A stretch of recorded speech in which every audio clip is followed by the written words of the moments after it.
Gurupyo Namaha. Welcome to your Divine Prayers channel. Learn chanting Sanskrit sloka with ease. The link for the previous parts is given in the description box. Today we will chant Nama Ramayanam. It is believed that reciting Nama Ramayanam would also give the same result as reading the entire Ramayana. Chanting this takes 10 to 15 minutes, covering the essence of all the 7 kandas. It helps in meditating on the names of Lord Rama and also recollecting his inspiring life. Aganita Gunagana Bhushita Ram Avani Tanaya Kamita Ram Aganita Gunagana Bhushita Ram Avani Tanaya Kamita Ram Aganita Gunagana Bhushita Ram Avani Tanaya Kamita Ram Aganita Gunagana Bhushita Ram Avani Tanaya Kamita Ram Aganita Gunagana Bhushita Ram Avani Tanaya Kamita Ram Aganita Gunagana Bhushita Ram Avani Tanaya Kamita Ram Raka Chandra Samanana Ram Pitru Vakhyashita Kanana Ram Priya Guha Vinivedita Pada Ram Takshalita Nija Mrudupada Ram Raka Chandra Samanana Ram Pitru Vakhyashita Kanana Ram Priya Guha Vinivedita Pada Ram Takshalita Nija Mrudupada Ram Raka Chandra Samanana Ram Pitruvakyashita Kanana Ram Priya Guha Vinivedita Padaram Takshalita Nija Mrudupada Bharatvaja Mukha Nandaka Ram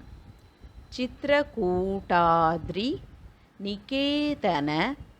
Ram Dasarada Santata Chintita Ram Kaikeyi Tanayathita Ram Bharatvaja Mukha Nandaka Ram Chitrakootadri Niketana Ram Dasarada Santata Chintita Ram Kaikeyi Tanayathita Ram Bharatvaja Mukhanandaka Ram Chitrakootadri Niketana Ram Dasarada Santata Chintita Ram Kaikeyi Tanayathita Ram Virachita Nija Pitru Karmaka Ram Bharatarpita Nija Paduka Ram Virachita Nija Pitru Karmaka Ram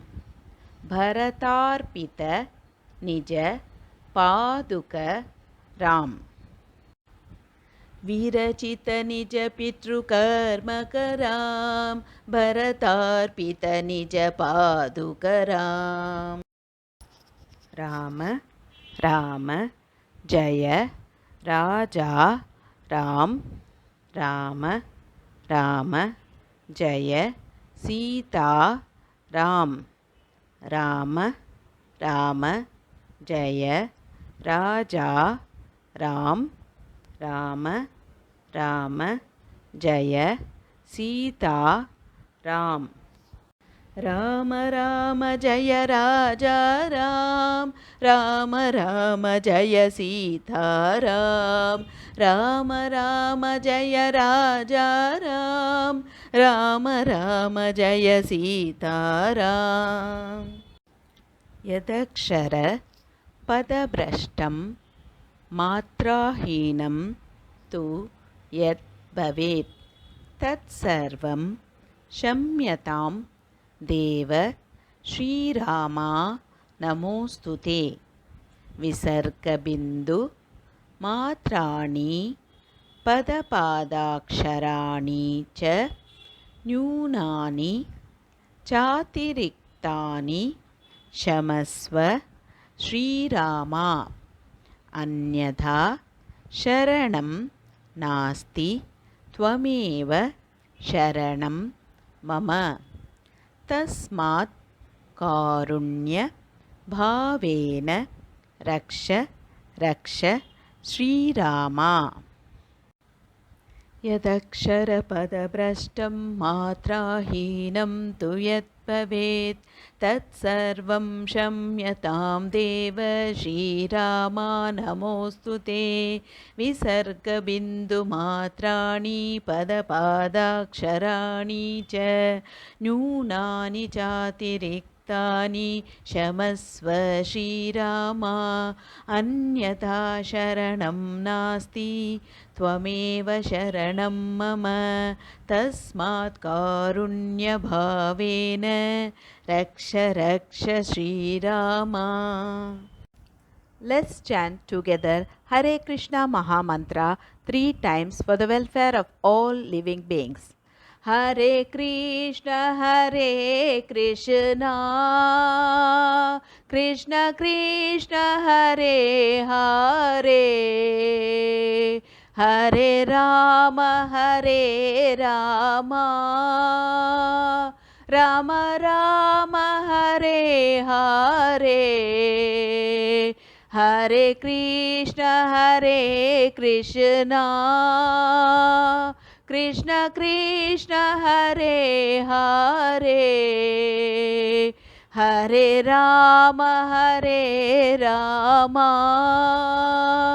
Rama Rama Hare Hare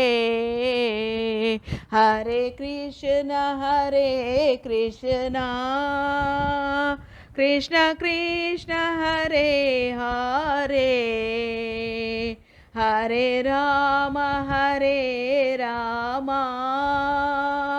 Rama Rama Hare Hare Hope you could follow along with me in chanting this sloka. More in queue. If you enjoyed this video, please like, share and click on the bell icon to subscribe and show your support.